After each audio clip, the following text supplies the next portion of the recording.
نحمدہ ونصلی علی رسولہ الکریم اما بعد فاعوذ باللہ من الشیطان الرجیم بسم اللہ الرحمن الرحیم۔ میرے محترم پرنسپل صاحب، میرے اساتذہ کرام اور میرے ہم مکتب ساتھیوں، السلام علیکم ورحمۃ اللہ وبرکاتہ۔ صدر محترم، آج مجھے جس موضوع پر لفظ کشائی کرنے کا موقع ملا ہے اس کا عنوان ہے شیطان کا ورکنگ سٹائل۔ صدر محترم کہتے ہیں کہ شیطان کا بھی ایک ورکنگ سٹائل ہوتا ہے، وہ برائی کی دوڑ کا ایک سرا ہلاتا ہے اور اس کا باقی کام لوگ کر دیتے ہیں۔ جناب صدر، ایک دفعہ ایک بزرگ کی شیطان سے ملاقات ہوئی۔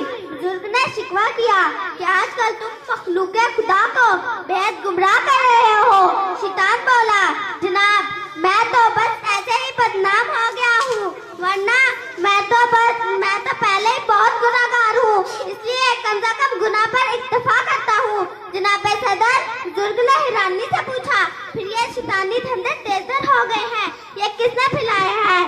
شیطان نے کہا، جناب میں آپ کو ایک مثال سے سمجھاتا ہوں۔ شیطان نے بزرگ کو بازار لے گیا اور بازار میں حلوائی کے ابلتے گھی میں انگلی ڈالی اور وہ انگلی دیوار پر رگڑی۔ اتنی تھوڑی سی دیر میں وہاں پہ بہت زیادہ مکھیاں دیوار پر لگے ہوئے گھی پر جا بیٹھی، جن کو دیکھ کر ایک چھپکلی لپکی۔ چھپکلی کو دیکھ کر حلوائی کی بلی نے چھپکلی پر جمپ کیا، نشانہ خطا گیا اور بلی ابلتے گھی میں جا گری۔ حلوائی نے بلی بچانے کے لیے گھی کی کڑھائی الٹ دی، بلی تو نہ بچی، نیچے بیٹھا کتا ضرور فرائی ہو گیا جس پر ابلتا گھی گرا تھا۔ صدر ذیشان کتے کا مالک نے جب یہ دیکھا تو اس نے تلوار نکال کر حلوائی کا کام تمام کر دیا۔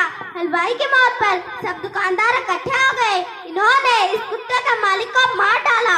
وہ کتے کا مالک ایک فوجی تھا اور اس کی فوج شہر کے باہر پہرا لگائے بیٹھی تھی۔ صدر ذیشان ان تک جب اپنے فوجی کی ہلاکت کی خبر پہنچی تو وہ غصے میں آ گئے، انہوں نے سارے شہر کو تہس نہس کر دیا۔ صدر ذیوکار تب شیطان نے بزرگ سے کہا، بابا جی اب بولو میرا کتنا جرم تھا ان واقعات میں؟ تو بزرگ بیچارہ خاموشی سے اپنے راہ ہو لیے۔ صدر ذیوکار معزز احباب سے گزارش ہے کہ تمام ملبہ شیطان پر پھینکنے سے قبل کبھی اپنے فیصلوں پر بھی نظر ڈال لیا کرے۔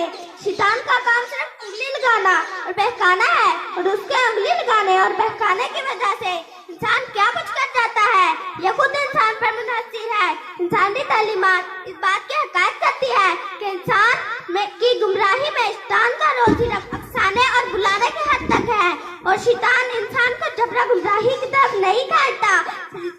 صدر ذیوکار، انسان دو طرح کی دعوتوں کا مخاطب ہوتا ہے، ایک اللہ تعالیٰ کی طرف سے دعوت اور دوسری شیطان کی طرف سے دعوت۔